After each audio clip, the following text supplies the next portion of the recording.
हमारे पास होता है करंट डेंसिटी। ठीक है, करंट डेंसिटी को बेसिकली हम डिनोट करते हैं जे से। इसका फॉर्मूला होता है current over area. Means current density को हम सिंपली ये भी बोल सकते हैं, it is defined as current per unit area.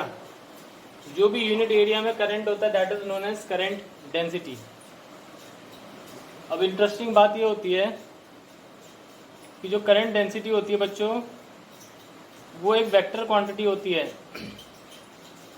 Current density is a vector quantity. ठीक है, वो वेक्टर क्वांटिटी क्यों होती है उस चीज को मैं अभी आगे बताता हूँ। देखिए सिंबल के करंट डेंसिटी का J. Yes, the symbol for current density is J. उसका फॉर्मूला होता है current over current per unit area, J equals to I over A. ठीक है बच्चों,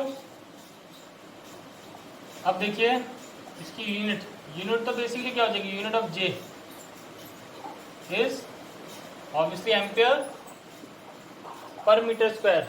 करंट की यूनिट एम्पियर होगी और एरिया की मीटर स्क्वायर, तो इसकी यूनिट हो जाएगी ampere per metre square. It is the unit of current density. अब देखो बेटा, करंट डेंसिटी को हम in terms of different velocity भी लिख सकते हैं।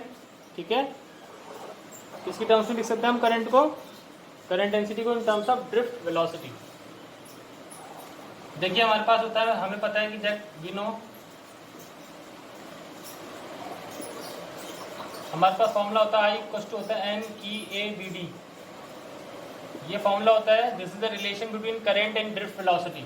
ठीक है ना, तो अब देखो बेटा आई इक्वल्स टू है n e a b d. यहाँ से मैं आई अपॉन ए अगर जो निकालता हूँ तो आई अपॉन ए को मैं क्या लिखूंगा, एन ई, वो आएगा बी डी के बराबर। और बेटा आई अपॉन ए का मतलब ही होता है जे, तो ये होता है फॉर्मूला करंट डेंसिटी का। आई ओवर ए का मतलब होता है जे, तो this is the formula of current density in terms of drift velocity.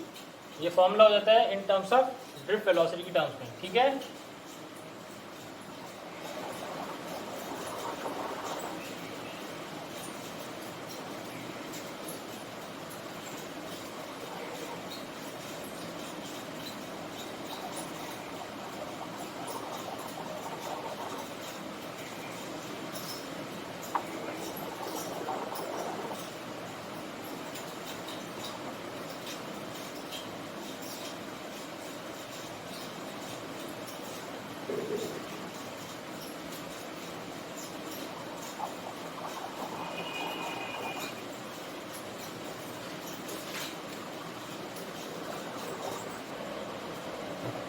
इसमें एक चीज और लिख लेना बच्चों,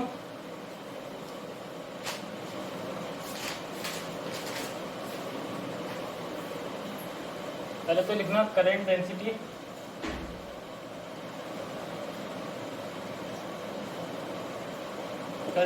is a vector quantity.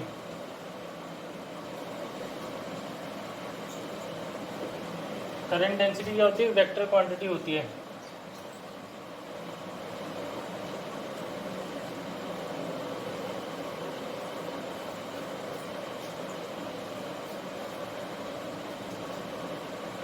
for a particular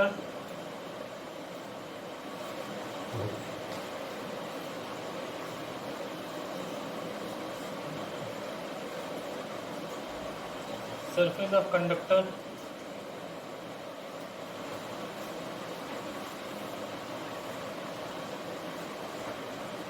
the current is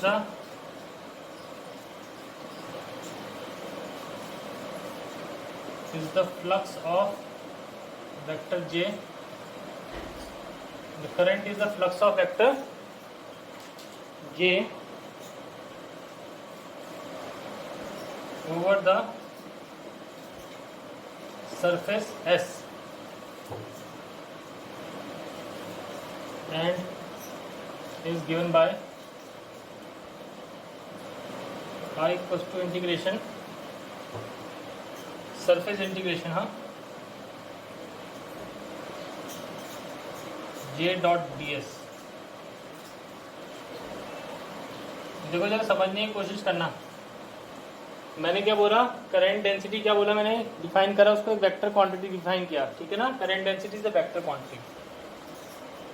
और एरिया को भी, जब हम किसी एरिया का छोटा सा एलिमेंट्री पोर्शन लेते हैं, मैंने बोला है जैसे हमने इलेक्ट्रिक फ्लक्स के केस में क्या करा था, एरिया को एज ए वेक्टर ट्रीट किया था, उसी तरीके से यहाँ पे भी हम एरिया को वेक्टर ट्रीट करेंगे। तो देखिए करंट डेंसिटी एक वेक्टर क्वांटिटी है, एरिया भी क्या है, एक वेक्टर क्वांटिटी है। तो जब दो वेक्टर क्वांटिटीज का क्या होता है, डॉट प्रोडक्ट होता है। क्या करें हम, दो वेक्टर क्वांटिटीज का डॉट प्रोडक्ट करें तो हमें मिल रही है एक स्केलर क्वांटिटी, ठीक है ना।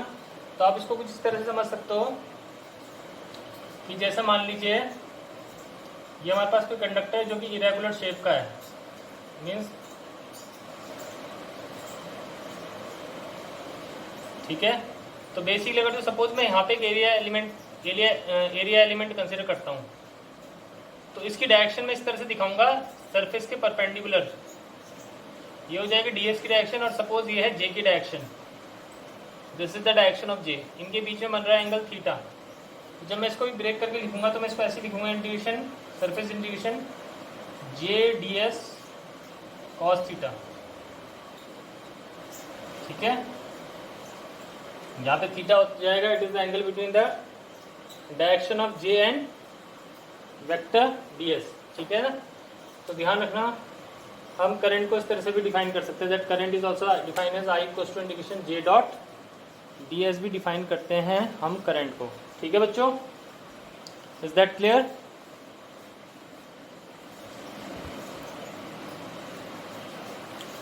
अब देखो बच्चों एक चीज और ध्यान रखना, मैंने आपको बताया नहीं अभी। देखिए एक मैंने अभी आपको बताया रेजिस्टिविटी के बारे में, रेजिस्टिविटी मैंने बोल दिया था it is the resistance of unit length. तो जो उसका फॉर्मूला था रेजिस्टिविटी का, रो इक्वल्स टू मैंने क्या बताया, m n e square tau बताया। This is the formula of resistivity, that rho equals to m n e square tau.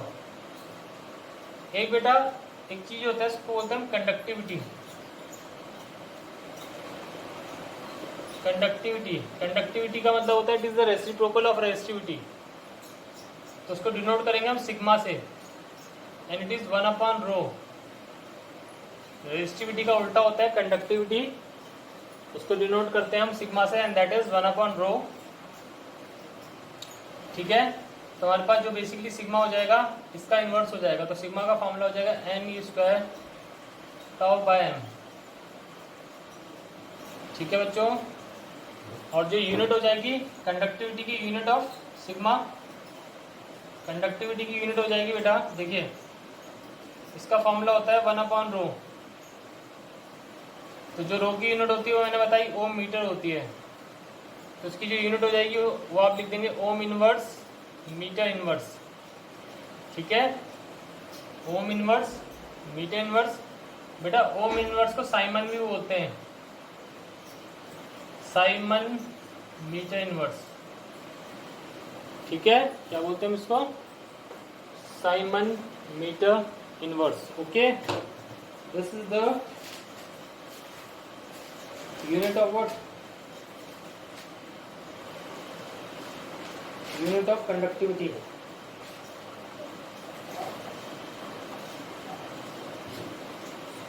ठीक है। इसकी एक और यूनिट होती है मो, मीटर इनवर्स। ओम का ओम होता है, ओम का इनवर्स हो जाता है मो मीटर इनवर्स, या साइमन मीटर इनवर्स, या सिंपली लिख दीजिए ओम इनवर्स मीटर इनवर्स, ठीक है बच्चों। अब आप एक काम करेंगे, आपको फाइंड करना है, तो क्वेश्चन की फॉर्म में दे रहा हूं, find relation between current density J, conductivity sigma. Find relationship between current density J and conductivity sigma. J और सिग्मा के बीच में आपको क्या निकालना है, रिलेशन निकालना है। What you have to do, you have to find the relation between current density j and conductivity sigma